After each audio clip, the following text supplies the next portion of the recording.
누가복음 13장 1절에서 9절 본문으로 아침 메시지를 나누겠습니다. 오늘 예수님께서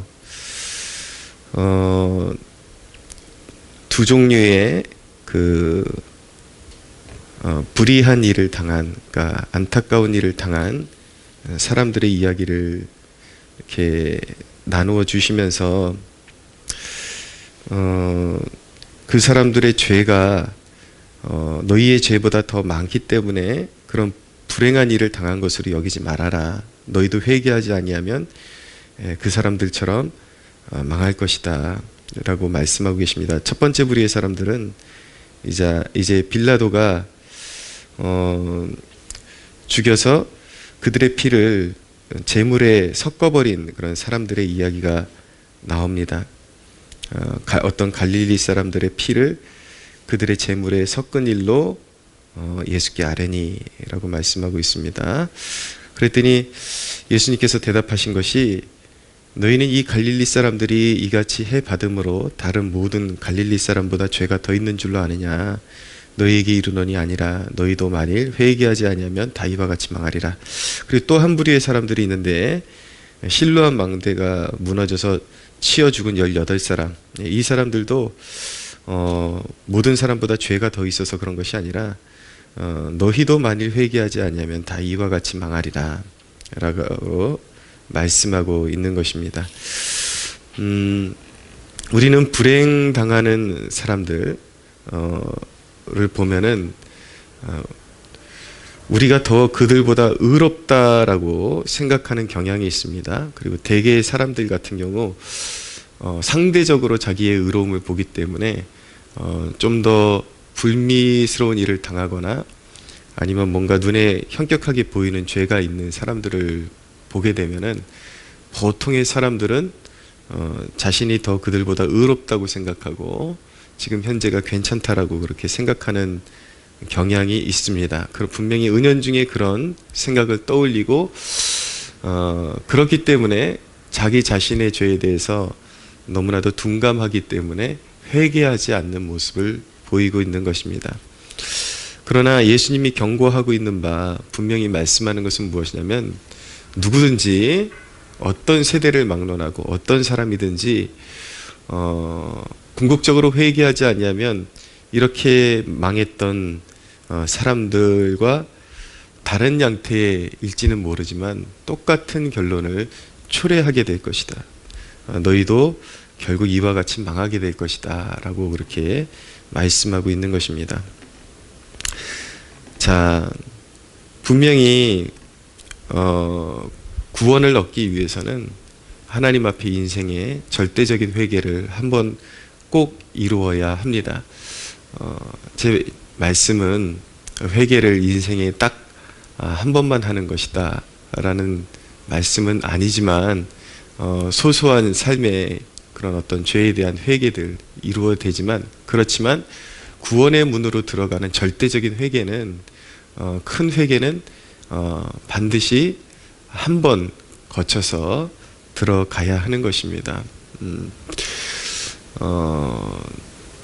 자기의 죄됨을, 자기의 삶의 모든 방향성과 인생이 하나님과의 관계가 틀어져 있었고, 자신이 스스로 의롭다고 하는 삶이 얼마나 부패하고 정말 하나님 앞에 악한 삶인지를 깊이 깨닫고 정말 하나님 앞에 자신의 인생 자체가 죄악됨을 하나님 앞에 인정하고 이 죄인 구원하소서, 그리고 온전히 그 십자가의 은혜, 그리스도의 공로로만 구원받을 수 있다라는 그 믿음 가지고 예수님을 영접하고 과거의 자신의 삶을 온전히 이제 버리기로 결단하고 주님을 영접할 때에 죄사함 받고, 그리고 그 진실한 믿음 가지고 살아갈 때에 이제 회개의 열매를 거둘 수가 있게 되는 것입니다. 이렇게 큰 회개를 거쳐서 이제 주 안에 들어온 사람들은 이제 원죄, 우리가 영원히 심판받고 지옥불에 떨어지는 죄악은 용서받은 것입니다. 그러나 그렇게 원죄를 용서받고 나서도 우리가 이 땅에 신앙생활을 해 나갈 때에 굉장히 중요한 것은 무엇이냐면, 우리가 하나님과의 좋은 관계를, 그런 순종의 마음 가운데 좋은 관계를 계속해서 이어나가야 하나님의 은혜가 우리의 삶 가운데 원활하게 흐르게 된다라는 사실을 한순간도 잊지 말아야 합니다. 그래서 그리스도를 영접함으로 말미암아 큰 회개를 이룬 사람은 이제 영원한 심판에 떨어지지는 않겠지만, 하나님께서 이제는 우리를 자녀와 같이 여겨주시고, 자녀들이 범죄하거나 잘못할 때에 그 아버지가 자녀를 징계하는 것처럼 하나님 아버지께서 우리를 그렇게 자녀와 같이 다루시고, 우리가 영적으로 비틀어지거나 잘못된 길로 걸어가게 되면은 하나님께서 기뻐하지 아니하시고 반드시 하나님께서 징계를 행하시기 때문에 하나님 앞에 죄악이 쌓여가고 있는 상황에서는 하나님의 은혜를 바랄 수가 없게 되는 것입니다. 하나님께서 하나님의 자녀들에게 좋은 관계 속에서 좋은 은혜들, 큰 은혜를 흘려 보내주시는데, 그 하나님과의 그 관계가 막혀버리고 은혜의 수로가 막혀버리면 그 은혜가 우리에게 임하지 못하게 되는 것입니다. 물론 하나님은 그 은혜를 악인과 선인에게 해를 동시에 비춰주듯이 기본적으로 우리가 살아갈 수 있는 은혜는 멈추지 않으시지만, 우리 그리스도인들에게 절대적으로 필요한 영적인 권능과 은혜, 그리고 돌보심, 철저한 돌보심과 그 무한한 사랑이 흘러오지는 못하는 것이죠. 죄가 하나님과의 관계를 계속 막고 있고 우리가 고집하는 그런 죄가 쌓여갈 때에 그럴 때는 어떻게 해야 되는가? 그럴 때도 역시 첫 번째 우리가 큰 회개를 이루는 것과는 성향이 좀 다르지만은, 우리의 삶 가운데 하나님을 불쾌하게 해드렸고 하나님을 근심케 해드렸던 그런 소소한 죄악들, 성령님께 비추어 달라고 기도하면서 온전한 회개를 이룰 수 있어야 하는 것입니다. 그래야 이제 은혜의 수로에 막혀있던 때의 찌꺼기들, 죄의 찌꺼기들이 싹 씻겨버리면서 이제 하나님의 그런 은혜가 다시 삶 가운데 흐르게 되는 것이죠.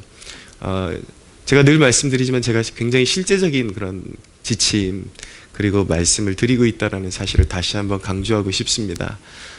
요 근래에 제 개인의 삶에 있어서도 무언가 하나님의 그런 임재가 둔감해지고 좀 뜸해진 것 같다라는 생각이 들어서 이제 연초를 맞이하기도 했고, 아무래도 금식 기간을 정해야 되겠다 싶어서 금식 기간을 정하고 그렇게 3일 동안 하나님 앞에 엎드려 있게 되었습니다. 근데 그 기간 동안에 하나님께서 큰 은혜를 주셨습니다. 다른 것이 큰 은혜가 아니라 그동안 저도 모르게 하나님 앞에서 이렇게 마음에 끼어있던 어떤 부패함, 영적인 그런 어떤 기름기, 이런 것들을 보게 해주셔서 나의 그런 마음의 태도, 그러니까 평소에 그렇게 둔감했던 이유가 외적으로 그렇게 하나님 앞에 의도적으로 죄를 짓고 살지 않은 것처럼 보였기 때문에 하나님 앞에 제가 스스로 그렇게 결격 사유가 없는 것처럼 그렇게 오해하고 살았었는데, 이제 금식과 회개의 기간을 통해서 성령께서 제 마음을 비추어 주실 때에 그동안의 제 삶이 얼마나 어그러져 있었고 마음의 태도가 비틀어져 있었고 또 영적인 그런 어떤 기름기 때문에 어떤 안주하려고 하는 그런 마음들, 그런 것들이 있었다라는 것을 보여주시면서 3일 동안 철저히 하나님 앞에 엎드려서 회개합니다라고 그렇게 하나님 앞에 은총을 구하게 되었습니다.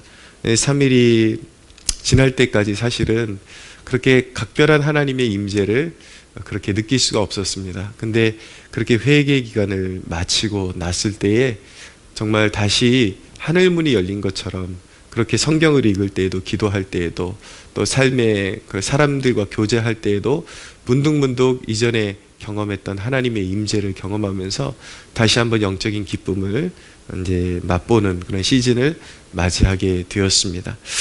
사랑하는 여러분, 단순히 우리가 구원받을 때, 처음 구원의 문으로 들어올 때만 회개가 필요한 것이 아니라 여러분들의 삶 가운데 은혜가 막혀있고 하나님과의 교제가 막혀있다라는 생각이 들 때마다 권면드립니다. 금식을 병행해도 좋고, 여의치 않을 때는 금식을 꼭 해야 되는 것은 아니지만 금식을 활용할 수 있으면 더할 나위 없이 유익하다라는 것을 말씀드리고, 그렇게 하나님 앞에서 절제하고 그리고 세상에 즐기던 것을 끊어내고 하나님 앞에 집중할 때 나의 둔감했던 그런 영혼이 다시 민감해지기 시작하면서 나의 죄악을 볼 수 있게 되고 참된 회개를 이룰 수 있게 된다라는 것, 그 부분을 강조해서 말씀드리고 싶습니다. 하나님의 은혜가 막혀 있는데 어찌 그리스도인이 온전히 살 수 있고 어떻게 숨을 쉬면서 살 수 있겠습니까? 결코 하나님의 은혜 없이는 살 수 없거든요. 여러분들의 삶 가운데 뭔가 막혀 있다 그러면 계속해서 미루지 마시고 어떻게 해서든 시간을 할애해서라도 하루라도 시간을 작정해서 금식의 기간으로 선포하고 그렇게 하나님 앞에 엎드려서 죄악을 씻음받고 하나님과의 그 관계를, 좋은 관계를 회복하는 축복을 누리시기를 바랍니다. 회개에 여전히 처음부터 끝까지 우리의 회개를 이룰 수 있게 하시는 분이 예수 그리스도이십니다. 그분의 보혈이 우리를 씻어주시고 담대히 하나님 앞에 나아가서 용서를 구하고 그리고 용서받고 다시 하나님의 은혜의 그런 깊은 은혜의 그런 수로 속으로 우리를 인도해 주신다라는 것, 그것이 바로 보혈의 능력이라는 것을 한순간도 잊지 마시기 바랍니다. 예수님께서 한 가지 말씀을 더 병행하셨는데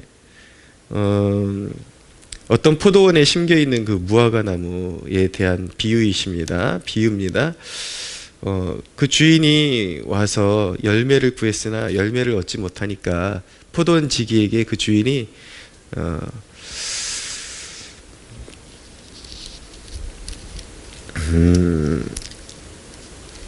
3년을 와서 이 무화과 나무에서 열매를 구했지만 얻지 못했으니까 찍어버리라 라고 그렇게 말했을 때에 이 포도원 지기가 주인이여 금년에도 그대로 두소서, 내가 두릅하고 거름을 주리니 이후에 만일 열매를 열면 좋거니와 그렇지 아니하면 찍어버리소서. 네, 이 말씀의 골자는 지금 이 순간이 바로 회개의 기회이고 하나님께서 열매 맺도록 기다려주시는 기간이다라는 것을 내포하고 있는 그 메시지를 전달하는 비유라고 말씀할 수가 있습니다.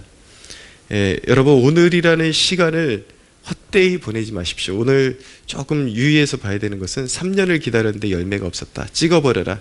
근데 이제 포도원 지기가 금년에도 시간을 주십시오. 이 금년이라는 이 비유, 이 말씀 속의 의미는 주어진 시간이 얼마 길지 않다라는 것을 말씀하고 있는 것입니다. 그 기간 동안에 이제 하나님께서 유예하시고 기간을 더 주시고 한 번 더 두고 보겠다라고 그렇게 시간을 주신 것인데 그 기간이 그렇게 길지 않다.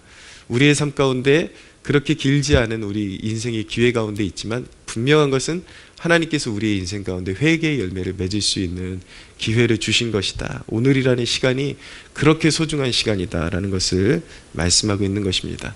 진정한 회개에는 분명히 증거가 필요합니다. 그리고 반드시 구원받는 믿음에는 회개의 열매가 드러나야 합니다. 그렇기 때문에 여러분들의 믿음이 진정한 것이라면 반드시 하나님의 말씀을 받아서 좋은 열매 맺는 그런 성도가 되도록 그렇게 힘써야 하는 것입니다.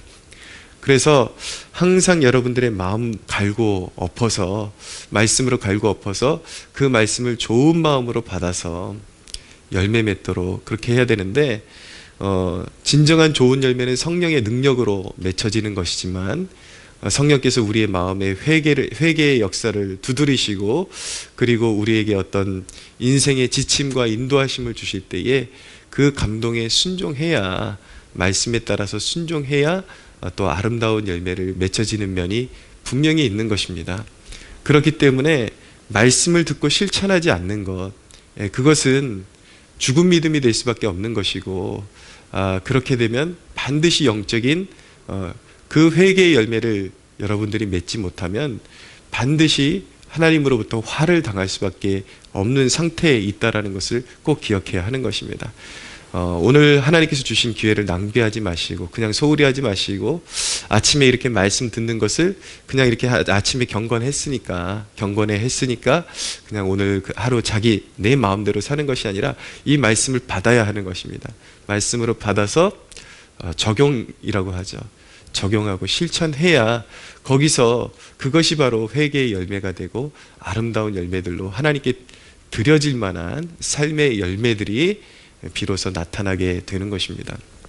사랑하는 여러분, 그동안 살아오면서 하나님의 말씀을 소홀히 여겨왔다면 오늘 깊이 회개하는 시간을 가지시고 오늘 이 말씀을 붙잡고 여러분들의 삶 가운데 해결한 받아야 될 문제는 무엇이며 내가 회개해야 되고 또 누군가에게 피해를 입히거나 누군가에게 마음을 크게 다치게 했다면 여러분들이 합당하게 취해야 될 태도가 무엇인지를 깊이 묵상하고 숙고하면서 참된 회개의 열매를 우리 주님 앞에 우리를 기다려주시는 하나님 앞에 올려드려서 하나님 앞에 기쁨이 되고 다시 하나님께서 그 기뻐하시는 자들에게 주시는 평강의 열매 그리고 삶의 많은 풍성한 열매들을 맺게 되는 그런 복된 성도들 되시기를 예수님의 이름으로 축복합니다.